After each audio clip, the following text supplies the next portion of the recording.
Hello, everyone, and welcome to Reimagine, a how-to guide to innovation in Catholic education. I'm so excited to welcome you to this exciting session today, which we hope to be very interactive.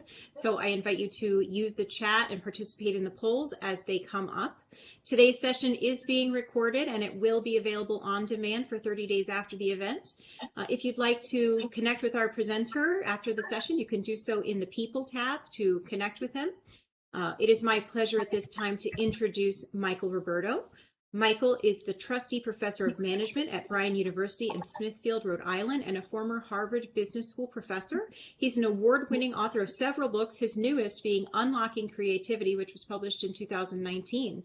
The list goes on of your bio, but I would much rather just let you start speaking. So thank you so much for being here, Michael. Thank you, Andrea, and hi, everybody. I'm so glad to be with you today. And while a business school professor, I have, a great passion for Catholic education. I'm so glad to be with you. I serve on the Board of Trustees of the Montrose School in Medfield, Massachusetts, an all-girls Catholic 6 through 12 school. And my wife is a Catholic school, elementary school teacher. So I'm very glad to be with you. And I'd like to start out actually imagining that we were all together in person. And if we were, I would turn to you. I would say, turn to your neighbor, and I would ask you to take 60 seconds and draw a sketch of the person sitting closest to you. And at the end of the 60 seconds, I would ask you to show that sketch to that person, to your neighbor.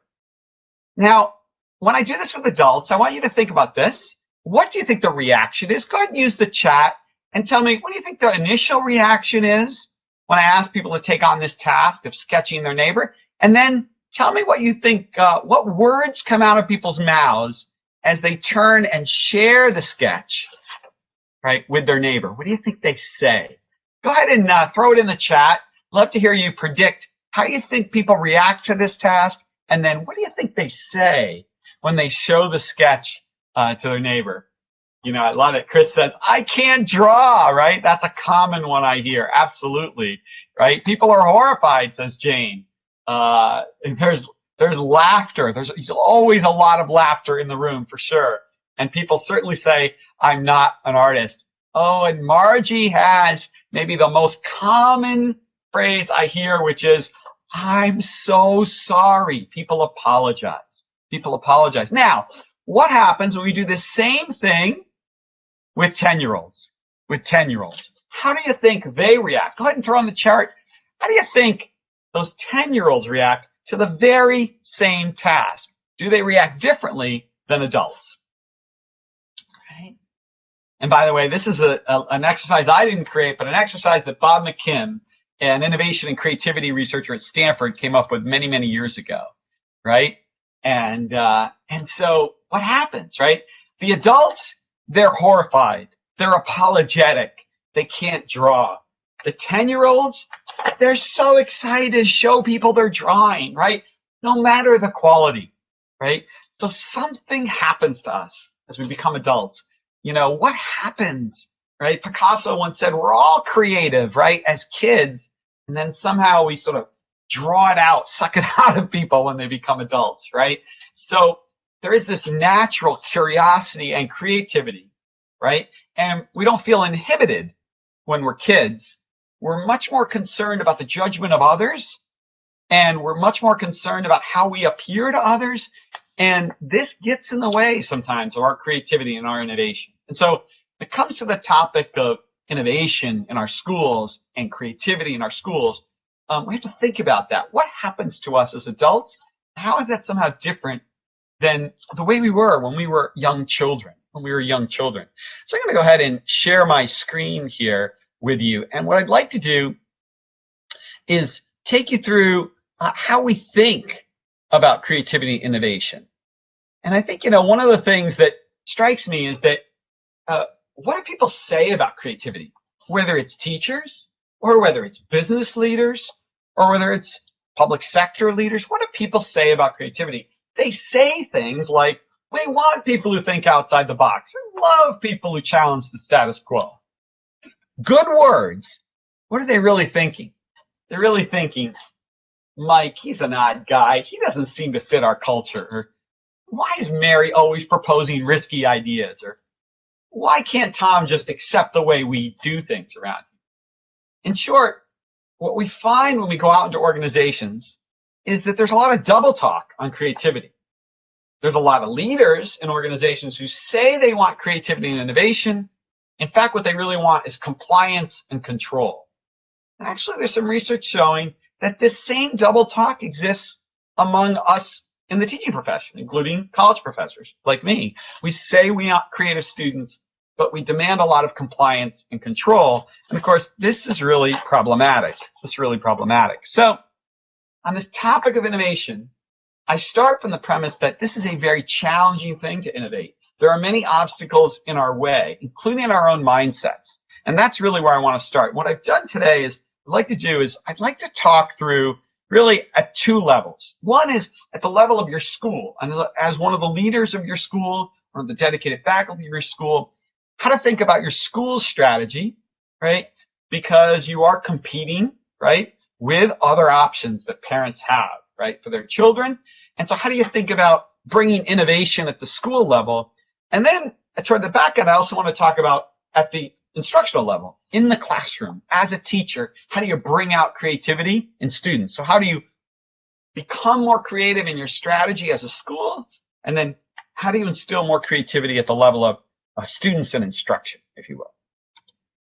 So, the real question I always ask when I think about any organization, and certainly think about this at the school level, is your strategy distinctive? Do you stand out as a school in some fundamental way? How are you different? How are you different?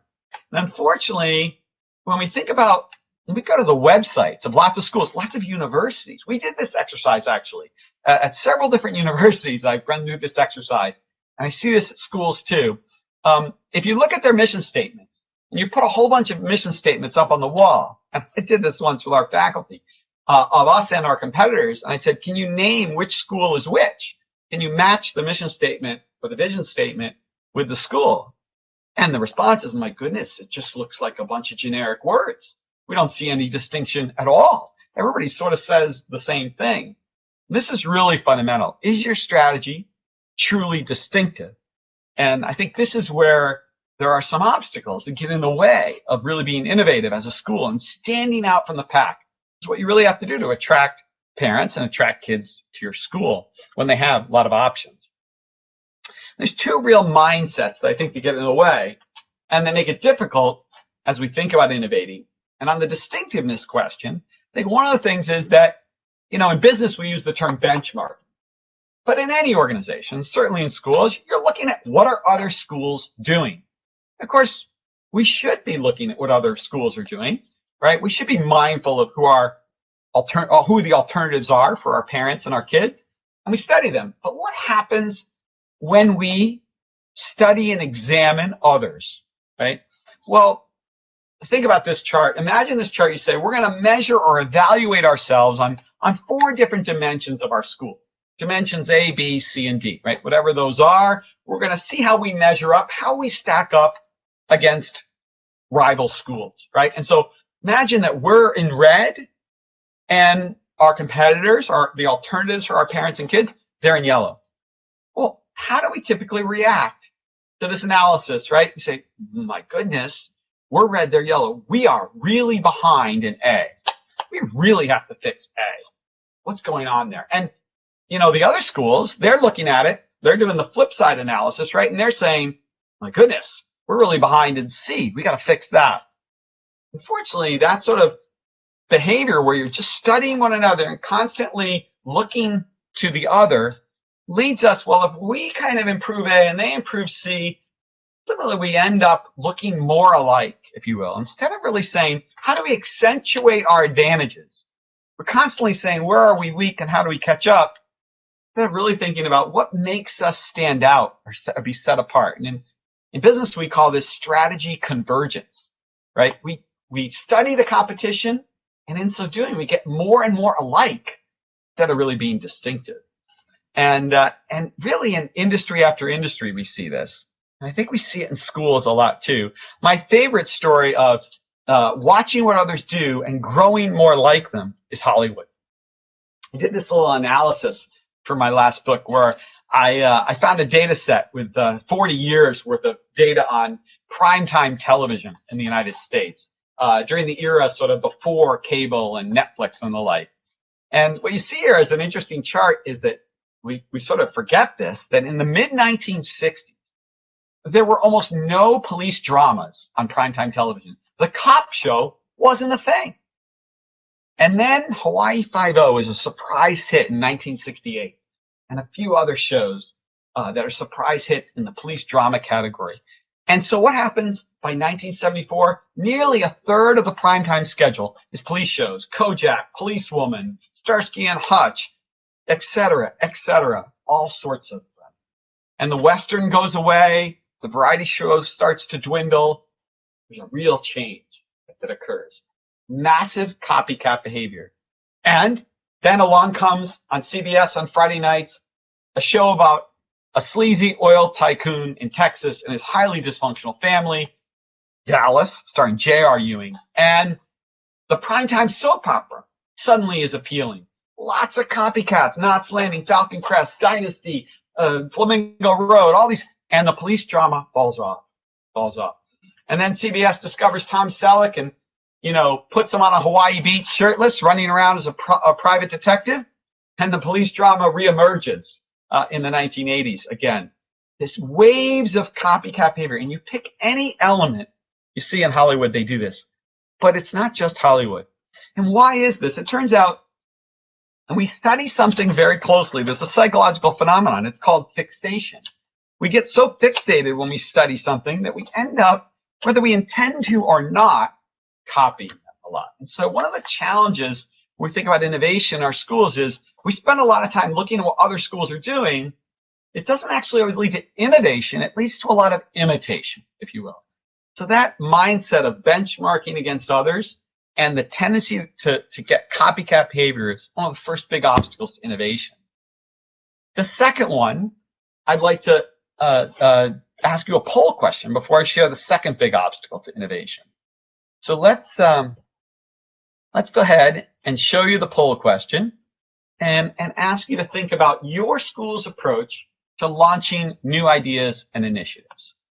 Which of those two statements better represents your school's approach to launching new ideas and initiatives? Go ahead and give you a few seconds here to respond to the poll.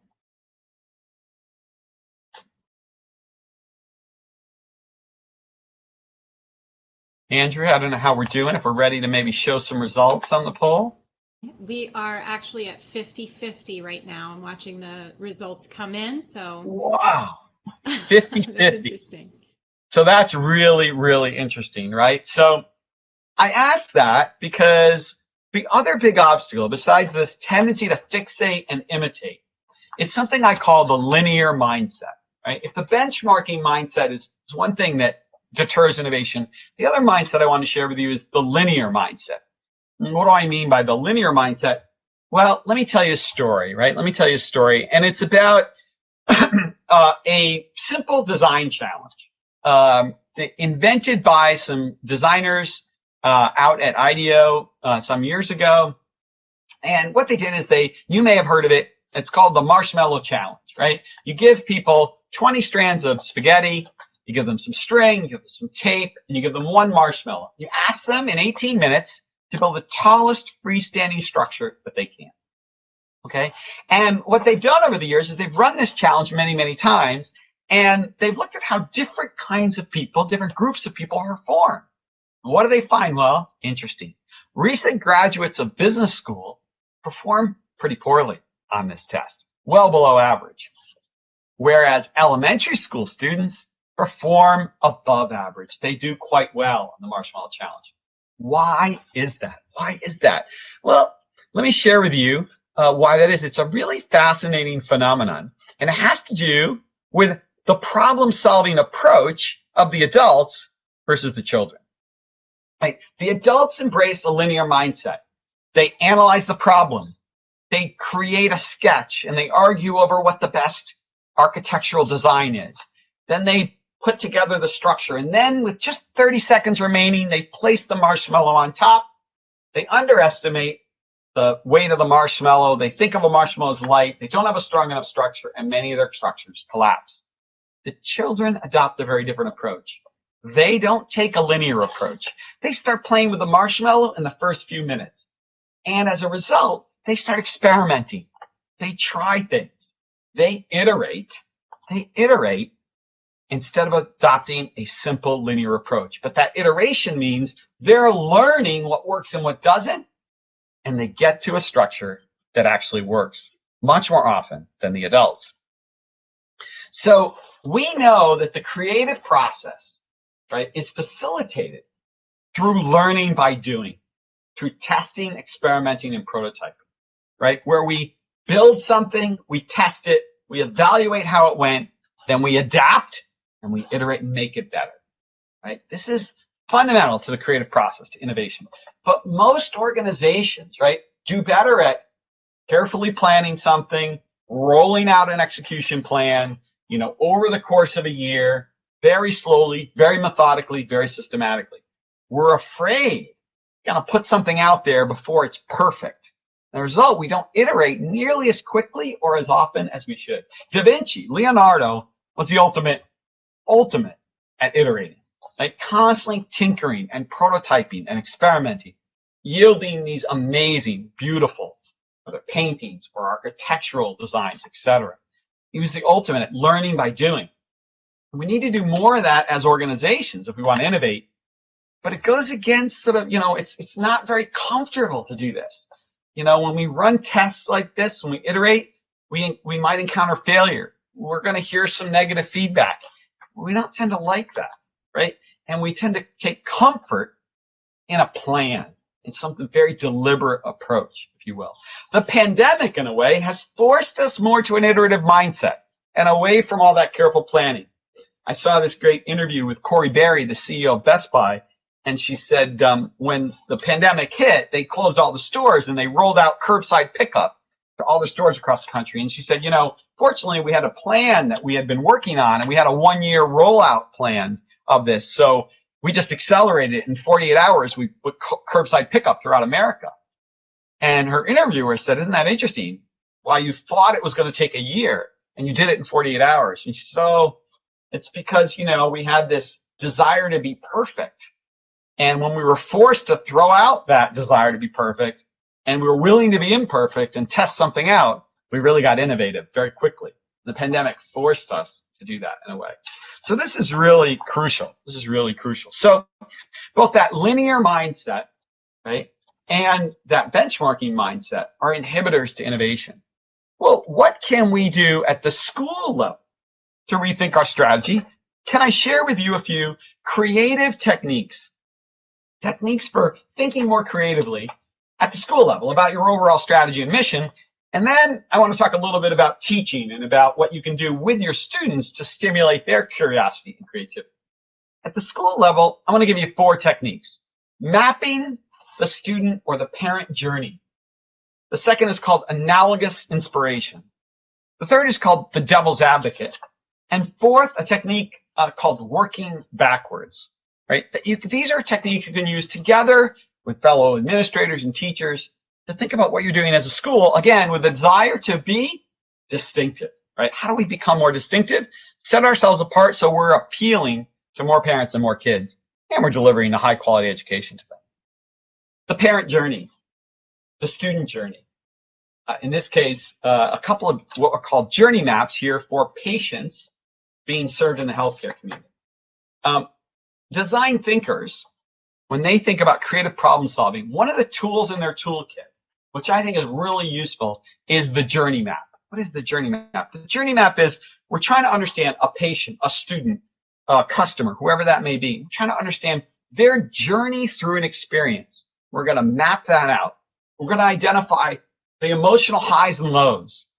We're going to identify the times when they are really excited and happy, the times when they experience what we call pain points, when things aren't going to their satisfaction. We're going to discover surprises along the way and key moments that really dictate how good their experience or how poor their experience will be. And we map out the different phases. We do that by studying what others are doing interviewing them, watching them, etc., but also sometimes by walking in their shoes. And a famous exercise by one designer who was working with a hospital in the Midwest, he actually pretended to have a foot injury, checked himself into the emergency room, and sort of walked in the shoes of a patient for 4 or 5 hours and documented in his notebook everything that was happening, right? So that he could understand the journey, if you will. This is so critical. If we want to create a better learning experience for our students and a better experience for their parents, do we know what it's like to stand in their shoes? Do we know what their journey through a typical day or a typical week actually looks like? Or do we know it only from the teacher perspective or the administrator perspective? Have we forgotten what it's like to be in the shoes of the student? There was a great article this week in the newspaper, in the Wall Street Journal, about 2 universities that did something really interesting to their professors. They asked their professors to take on a challenge. The challenge was to learn how to complete the Rubik's Cube, all sides of the cube, in less than 5 minutes. And they gave them a bunch of video tutorials they could look at, and they made them all do this, all these professors do this. What happened? Why did they do it? They made the professors walk in the shoes of being a student again. And they came to this realization, I had kind of forgotten some of the challenges of being a student.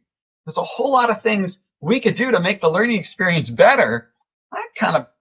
We don't really understand those because we've gotten so far removed from the student journey. So mapping the journey is my first technique, really being able to understand the experience they're going through. How can we make their learning process better, more effective, if you will? And this is classic in hospitals. We found that what happens there is that, the hospitals and healthcare facilities have been designed by doctors for doctors, by healthcare providers for healthcare providers, not with a patient orientation in mind. And so when they flipped it and said, wait, what's the journey look like for the patient? They've yielded some really fascinating results.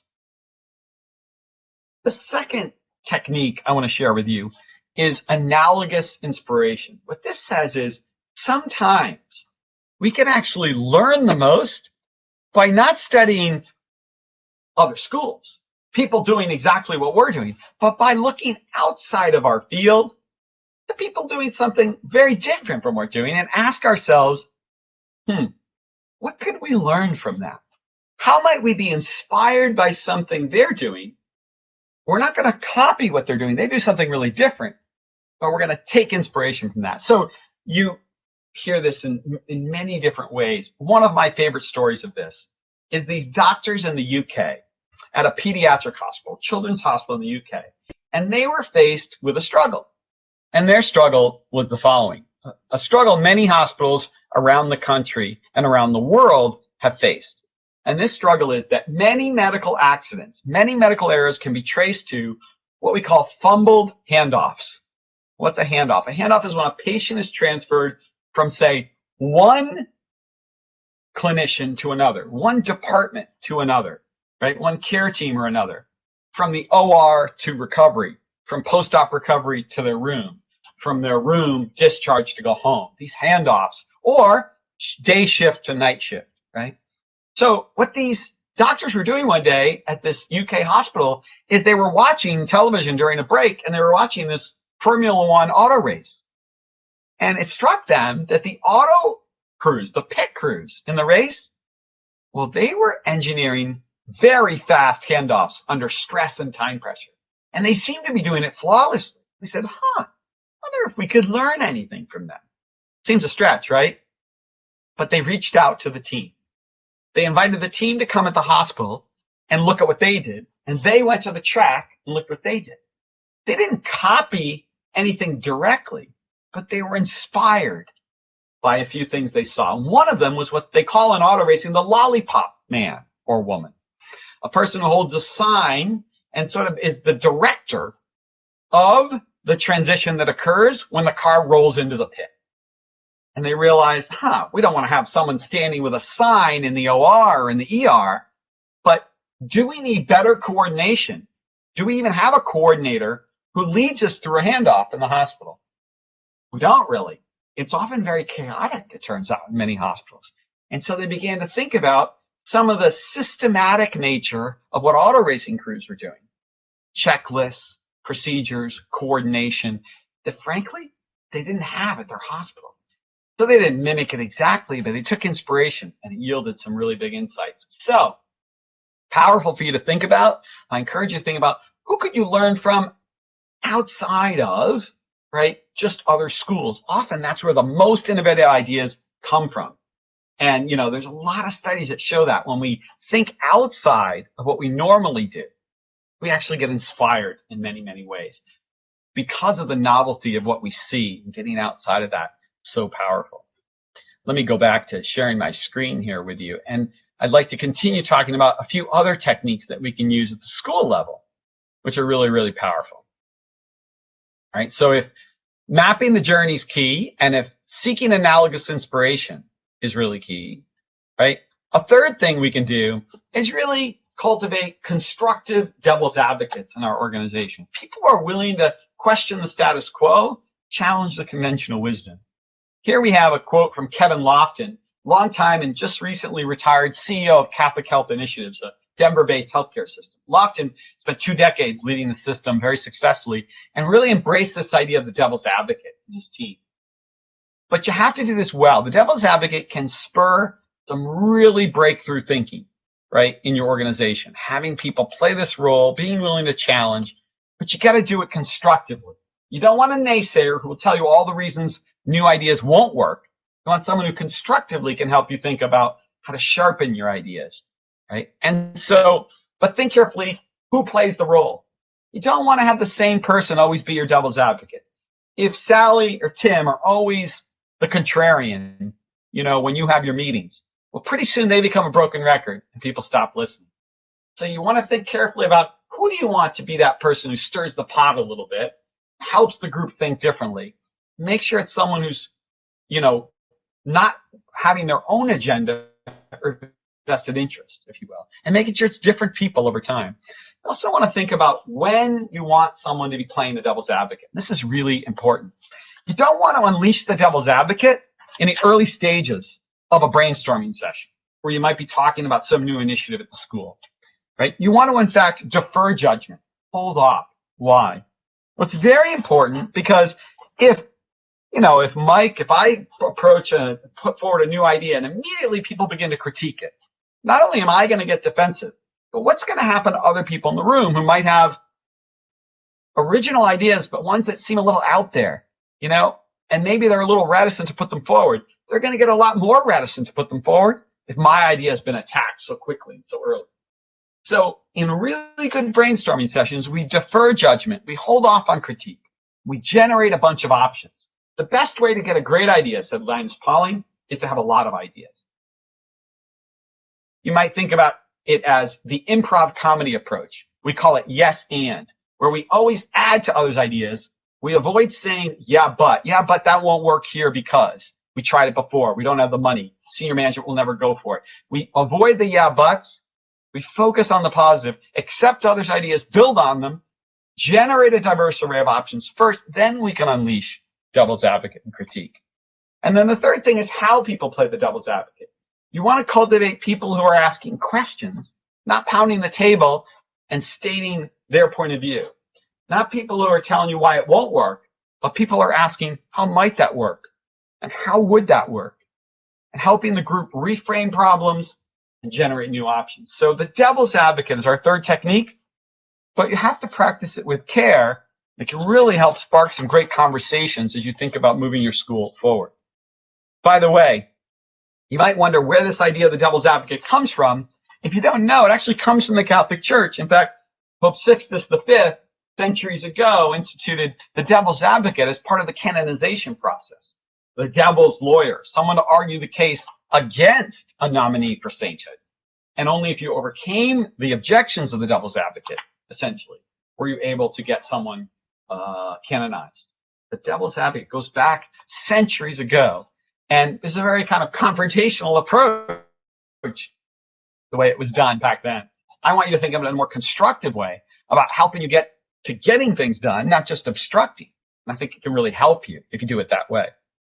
Our last strategy is something called working backwards. And this I take this phrase from Amazon.com. Amazon has this strategy where they say to their folks who have an idea, they say for a new service, a new product, something they're going to launch, they say, we want you to actually step forward in time. 6 months from now, a year from now, imagine we're ready to roll out this new element, this new service, this new product, right? They ask them to write two things down. First, they ask them to draft a press release. What does the press release look like that will announce this new product or service that Amazon will be offering to customers? And the second thing they ask them to do, if it's a software type product or service, they ask them to draft the frequently asked questions document, the FAQ, that they will post on the website for people to read. And then they say, okay, now having imagined this future, when you're doing that, we want you to then work backwards to today and ask yourselves, having put yourself in the shoes of someone having to communicate what we're doing at the time we actually release it, have we learned anything? Should we do anything differently, if you will? This idea of sort of time travel, reaching forward in time and then coming back, it turns out it's actually tapping into something we call psychological distance. And it turns out to be something that really does propel our creativity. In the Army, they do something a little similar. They do something called the pre-mortem. They have a plan before they execute the mission. They learned this from a man they worked with, a psychologist named Gary Klein. They conduct a pre-mortem where they imagine the mission has failed before they've ever started. And they then ask themselves, what does failure look like? And what will we be saying at the post-mortem a year from now? And then they work backwards to think, okay, what do we want to change so we don't fail? And Lisa Badell in the business sector has got this exercise kind of like that. She calls it the destroy the organization or kill the company exercise, which asks, what could our competitors do that would put us out of business? Right? What could they do? In the school's case, what could other schools do that would take all our students and families away? What would that look like? How do we avoid that? And so 4 powerful exercises or techniques that we can use that I think are really crucial if we're going to innovate and be different. And being distinctive or different is really what we're after, I think. If we're going to stand out and attract students and families, if we're going to reimagine, right, what Catholic education needs to look like. So I hope you'll think about that. It's very, very challenging to do, but these exercises, these activities can really help us, if you will. Right? Okay, so now let me ask you. I want to play Shark Tank for a moment with you, okay? And you can use the chat here to make a guess as to who I'm talking about. I want you to imagine it's some years ago, and I'm an entrepreneur, and I'm going to pitch a new kind of grocery store to you, and you are the sharks. You're the investors. You have to decide whether to fund my new kind of grocery store. So I say to you, I've got this new kind of grocery store. It's going to be great. But we're going to have nothing ever on sale. We're not going to have any branded goods. Everything will be private label or store label. We're not going to have any coupons, no loyalty card, no self-checkout, no social media, no television ads, no broad selection, no wide aisles, no big parking lot. Will you invest in my grocery store? You think, in the chat, anybody know who I'm talking about? What grocery store did I just tell you all about? Does anybody know? Let's see if we get any guesses.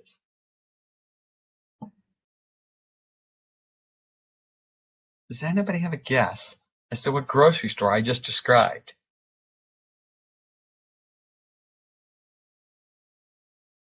Andrew's got no idea. Oh, we got some fanatics.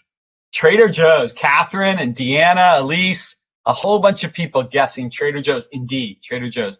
The most successful grocery store on earth, both in terms of financial profitability, but also highly rated in customer satisfaction and employee satisfaction. Trader Joe's didn't look at other grocery stores and copy what they do. They, in fact, rejected a whole bunch of fundamental principles of the traditional grocery store. Coupons, loyalty cards, self-checkout, branded goods. They rejected those and built a very different kind of experience, stood out from the pack, and became the most successful in the world. Phenomenal story, right? A phenomenal story. That's what we're after. We want to stand out. It sometimes means saying, we're not going to do what others are doing. It takes courage to do that. All right. with that in mind, let's talk about what goes on in the classroom in our last 10 minutes together, because I do want to share a few thoughts there as a teacher. And so, I really believe that when it comes to curiosity and creativity, that cultivating curiosity activates the brain in profound ways. And the neuroscience has increasingly supported that statement, that hypothesis, that cultivating curiosity activates the brain in profound ways. Think back to the teachers who were your role models or who inspired you the most when you were kids. Are they the teachers who filled your brain with the most knowledge? I would argue not. In fact, think about what Yeats said. He said, education is not the filling of a pail, it's the lighting of a fire. For me and my students, I want to light a fire, not fill a pail. I'm not there to pour knowledge in their brain. I have to share knowledge with them. They have to learn a body of facts, but I want to light a fire too. I think this is really crucial. Jennifer Doudna is the 2020 Nobel Prize winner in chemistry. And, in talking about her life story, she shares the story of her father, who was a literature professor, not a scientist, but he loved to do puzzles. And she would work on them with him that he found in the newspaper when she was a kid. And she said doing that really taught her the joy of finding things out. And then in high school, she had a high school chemistry teacher who taught kids about the joy of having a question about how does something work and setting up an experiment to test it. She said that was so inspiring to her. So as I thought about my own work on creativity, I also thought about, I wrote a chapter about what business leaders can learn from the best teachers. And I interviewed lots of teachers, and I thought back to my own teachers. What did the teachers do that I studied do to stimulate curiosity and creativity in their classrooms? And I identified 7 things that really jumped out at me that I want to share with you very quickly. The first is, I love this technique that I've heard that teachers use, and I first discovered this with a Canadian elementary school teacher, building a wonder wall. What is a wonder wall? A wonder wall is when you introduce a topic to students. You introduce a topic, but rather than laying out for the students exactly what you're going to teach, when you first introduce the topic, you ask them, what do they wonder about with regard to that topic? And you ask them to fill the wall with their questions. What do they want to know? What are they curious about? What are they curious about? And of course, this is an incredible motivator to the student because they're driving their learning. Even as young children, they're driving their learning. What do they want to know? The second thing then is let them answer, right? Encourage discovery. Don't just tell them all the answers to their questions, but challenge them and help guide them so they have to discover those answers, right? So you're creating experiences by which they discover it in a way. And we all know that aha moment of discovery is when ideas really stick rather than just when we're told the answer. In fact, think about, right, when somebody's telling you about a movie, right? And you don't want them to spoil the ending. You want to experience it for yourself. You don't want to spoil the ending for your student. You want to find a way to help them discover the ending, if you will. That's what we do to really stimulate curiosity. The third, sharing failure stories. It's a fascinating experiment that was done with a group of high school students and middle school students learning science. And what they did is they looked at textbooks and they realized that many textbooks in teaching about the ideas of leading scientists portray the story of those scientists' prominent discoveries as sort of perfect successes. You don't read about any of the messy elements of the scientific process or their failures along the way. You read about what they ultimately discovered. To the student, it looks like this beautiful, even path to this amazing discovery. So they used those traditional textbooks, those traditional stories to teach certain science to the students. The other students in the experiment, they instead taught them the messy reality. They showed them how Einstein stumbled at times, or Marie Curie stumbled at times, and what the diversions were before they got to the right answer, etc. And they measured who did better in science at the end of the semester. Those who read the clean success stories, or those who read the messy stories that had a lot of failure in them. And it turns out, right, that those science students did better when they read the messy stories. Why? It inspired in them more confidence in themselves. Oh, okay. I don't have to be Einstein to learn this stuff. I don't have to be, Jennifer Doudna to learn this stuff. I can do it, the students believe. The fourth thing is celebrating mistakes. And this is really important. You have to create a safe environment where people are willing to take some risk, right? If you do that with your students, right? If they're willing to try things and aren't so fearful of failure, they'll learn more. We all know that, but it's so hard to do, right? It's so hard to do.